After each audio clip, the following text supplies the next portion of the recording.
En esta ocasión vamos a compartir con ustedes un tema que le vamos a llamar el plan perfecto de Dios. Y está basado en el Evangelio de Juan capítulo 3 y versículos 14 al 21. Y permítanme leérselos. Dice así: como levantó Moisés la serpiente en el desierto, así también tiene que ser levantado el Hijo del Hombre, para que todo aquel que crea en él tenga vida eterna. Porque tanto amó Dios al mundo que dio a su Hijo unigénito, para que todo el que cree en él no se pierda, sino que tenga vida eterna. Dios no envió a su Hijo al mundo para condenar al mundo, sino para salvarlo por medio de él. El que cree en él no es condenado, pero el que no cree ya está condenado por no haber creído en el nombre del Hijo unigénito de Dios. Esta es la causa de la condenación, que la luz vino al mundo, pero la humanidad prefirió las tinieblas a la luz, porque sus hechos eran perversos.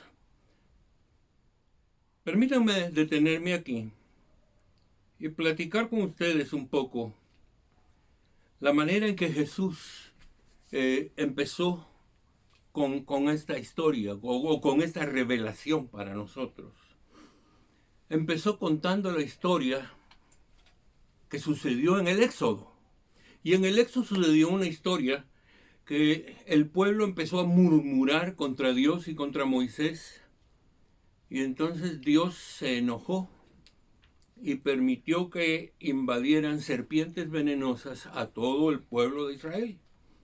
El pueblo se arrepintió de sus murmuraciones y buscó a Moisés para que intercediera por ellos. Y la respuesta de Dios fue esta, muy simple: levanta una serpiente de bronce, colócala en alto sobre un asta, de tal manera que todo aquel que esté mordido por una serpiente y a punto de morir, levante los ojos y mire hacia esa serpiente y quedará sano. Qué interesante notar que esta historia, que la encontramos en el capítulo 21 y versos del 4 al 9 en el libro de Números, Jesús lo utiliza como fundamento para darnos una de las enseñanzas más importantes que tenemos en las Escrituras. Porque dice, de igual manera, el Hijo del Hombre, o sea, el mismo Jesús, tiene que ser levantado. Y cuando hablamos de que el Hijo del Hombre tiene que ser levantado, estamos hablando de su crucifixión. Resultó que Jesús no murió en cualquier parte, sino en la parte alta del Monte Calvario. Allí, en un lugar alto, toda la gente miraba hacia arriba y miraba a Jesús crucificado. Es interesante que el Monte Calvario es una figura, o es la realidad de la figura de la serpiente de bronce. Pero es interesante notar cómo Jesús juega con este evento, porque de la misma manera la gente que mire a la serpiente es sana. Pero saben ustedes una cosa, no basta con mirar, hay que creer que va a suceder para ser sano. No fue sencillamente que miraban, se trata de un acto de fe para levantar la vista y mirar. Y ahora Jesús dice, este es el punto de partida, este es el entendimiento que yo les doy a ustedes ahora. Lo importante de todo esto es que yo tengo que ser levantado.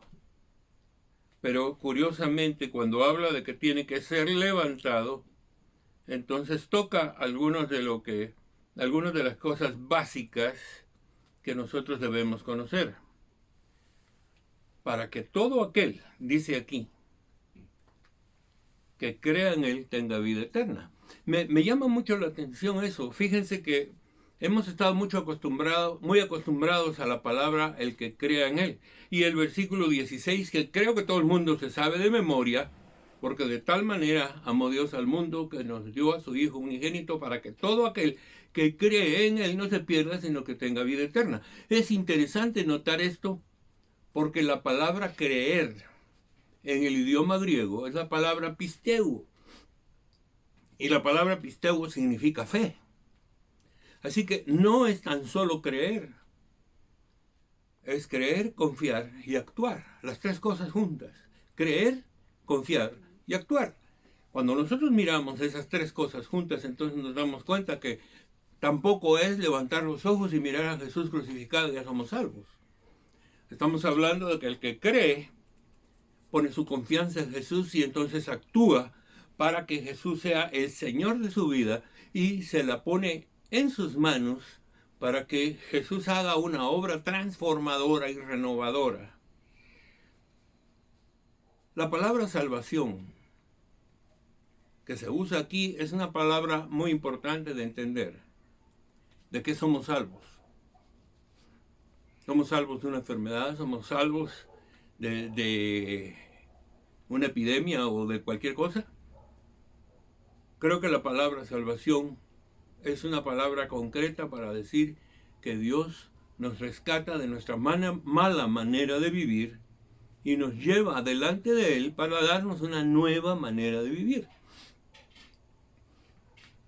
El hecho de que Jesús sea levantado sobre la cruz nos recuerda a nosotros algo bien básico.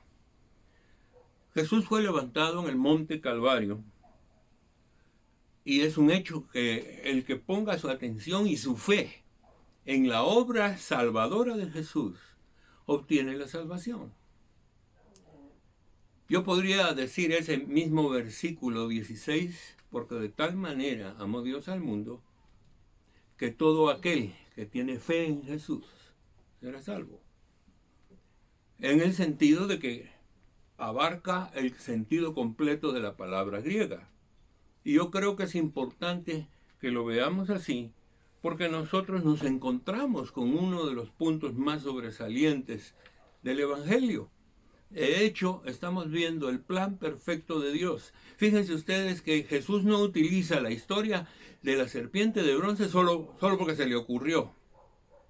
La serpiente de bronce podríamos llamar que es un acto profético que anuncia la obra de Cristo por anticipado. Entonces nosotros entendemos y conocemos lo que está pasando aquí. Y creo que es muy importante porque es un hecho. No basta con mirar. Nadie es salvo ni es cristiano porque miró a Jesús, o porque miró una cruz, o porque miró un crucifijo. Nadie es salvo porque asistió a una iglesia. La salvación no tiene que ver con otras cosas, sino con la relación personal y la entrega personal con Jesucristo.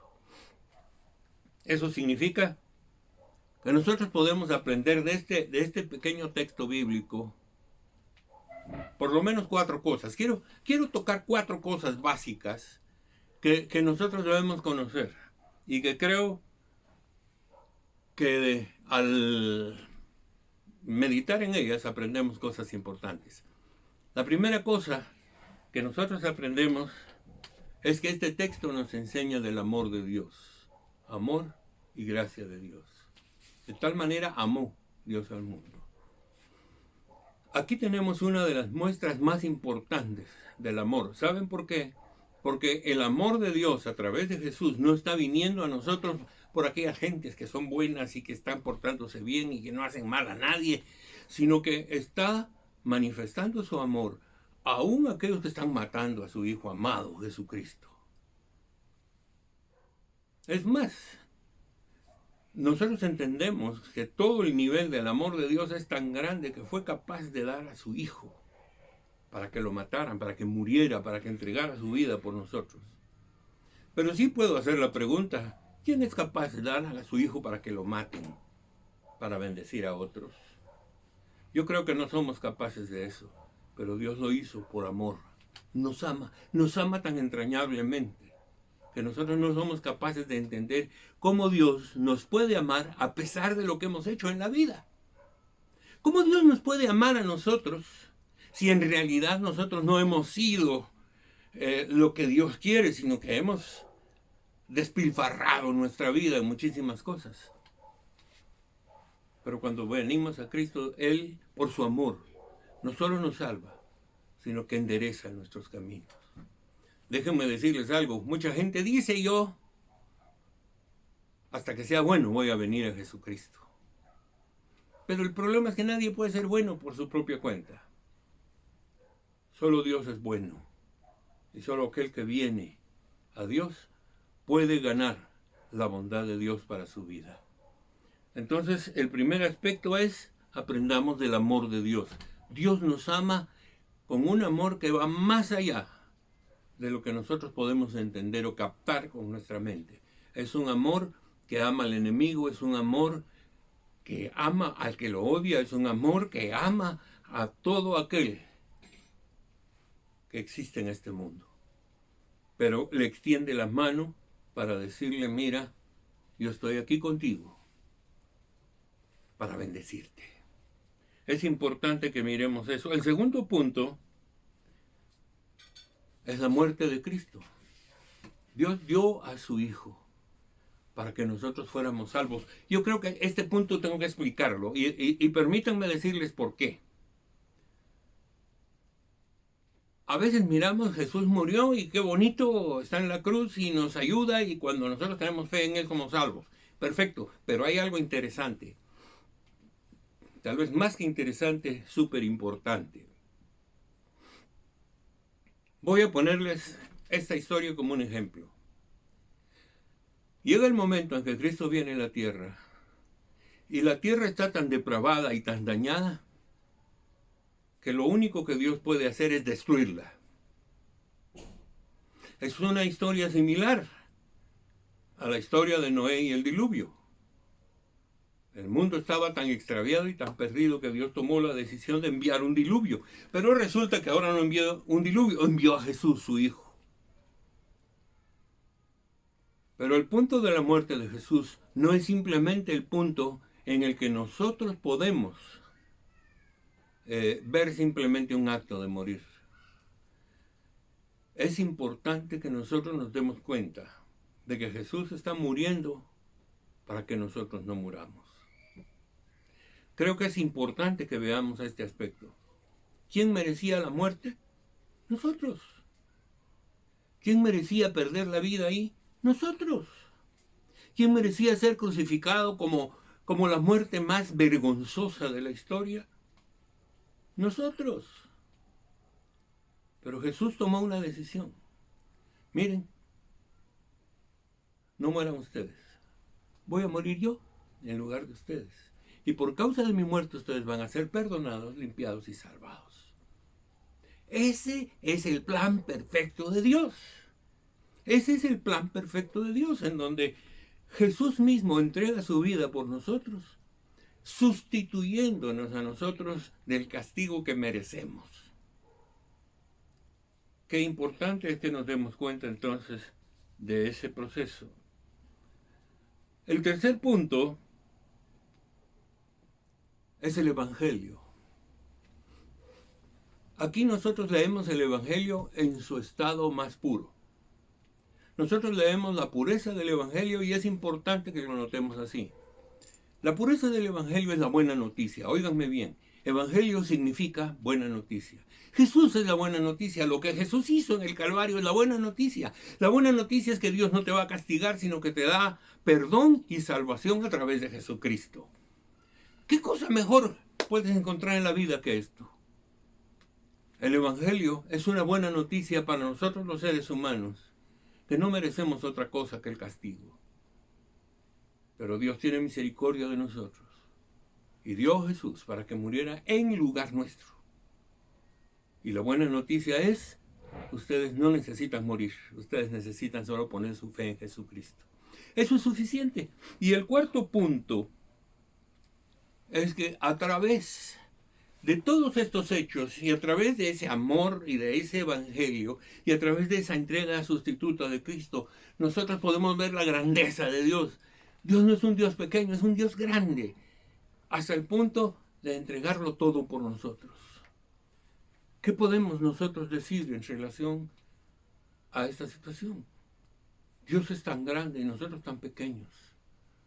Y Él tuvo la misericordia de darnos la vida a nosotros por medio de Jesucristo, olvidando todo lo malo que hemos hecho.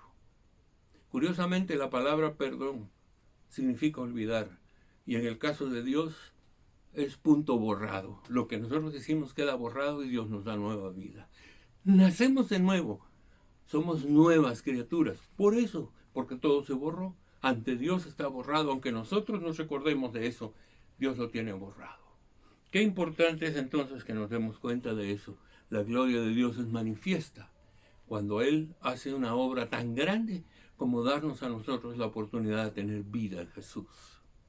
Permítanme terminar mencionando algunos aspectos claves que se mencionan en este texto y es importante tenerlos en cuenta. El texto siguiente del versículo 16 dice: Dios no envió a su Hijo al mundo para condenar al mundo, sino para salvarlo por medio de Jesús. Quiero que entendamos algo. Dios no condena a nadie. Jesús no vino a condenar a nadie. ¿Saben qué es lo que pasa? Cada quien se condena por la decisión que toma. Si decide seguir a Jesucristo, no será condenado. Pero si no, Él escoge a dónde se va a ir y la condena será como Él escogió. Déjenme decirles, supónganse que en el desierto estaba la serpiente en el asta y la promesa era: miren a la serpiente y serán sanos. Pero yo digo, bueno, yo no creo en la serpiente, así que ¿qué va a pasar? Simplemente muere.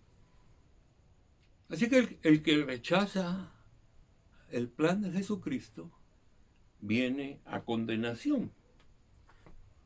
Pero sepamos que Jesús no vino a condenar, Él vino a salvar. Él vino a cambiar la vida del hombre. Él vino a transformar el mundo en el que nosotros vivimos y nos lo presenta de una manera diferente. En tanto que nosotros estamos haciendo las cosas mal hechas, Él está diciéndonos: vengan, enderezco sus vidas. Voy a enderezar parte por parte hasta que ustedes sean nuevas criaturas. Yo creo que esto es importante. El otro aspecto de este texto, y es importante que lo veamos, dice: el que no cree en Él es condenado. Pero el que no cree ya está condenado por no haber creído en el Hijo unigénito de Dios. Así que entendemos que la condenación es una elección para cada individuo. Cada uno de nosotros elige: o es condenado o no es condenado. No le echemos la culpa a Dios, sencillamente porque nosotros hacemos nuestra elección. Si decidimos estar sin Cristo, nosotros elegimos. No hay vida, no hay salvación. No miramos ni confiamos en el punto que Dios puso en alto para que todos miremos: al Cristo que entregó su vida por nosotros y que resucitó y que vive por siempre y que a nosotros nos hace partícipes de esa vida. Por lo tanto, el texto termina con unas palabras bien interesantes. Dice: esta es la causa de la condenación, que la luz vino al mundo, pero la humanidad prefirió las tinieblas que la luz, porque sus hechos eran perversos. Jesucristo es la luz. La enseñanza de Jesucristo es luz para nosotros. Como dice el salmista en el Salmo 119, verso 105, lámpara es a mis pies tu palabra. Creo que Dios ha preparado un camino para nosotros y nos está llamando concretamente a que practiquemos la verdad, a que vengamos a la verdad, porque la verdad es la luz que guía nuestro camino. Jesús es esa luz. Juan, en el capítulo 1, nos dice que Jesús era la palabra o el verbo. Y como tal, hoy cuando Jesús viene al mundo entendemos que la palabra se hizo carne y habitó entre nosotros. Y trajo la luz con todas sus enseñanzas. Yo quiero decirles a ustedes que me están escuchando, qué importante es que nosotros pongamos nuestra mirada en Jesucristo. Que podamos iluminar nuestra vida con la presencia de Jesús y con la práctica de su palabra. Y yo les invito a ustedes para que puedan pasar momento a momento acercándose a Jesús, aprendiendo su palabra y creciendo en ella. Les invito a tomar a Jesucristo como el Señor de sus vidas, pero no solo para salvación, sino para crecimiento, desarrollo y madurez en la vida cristiana.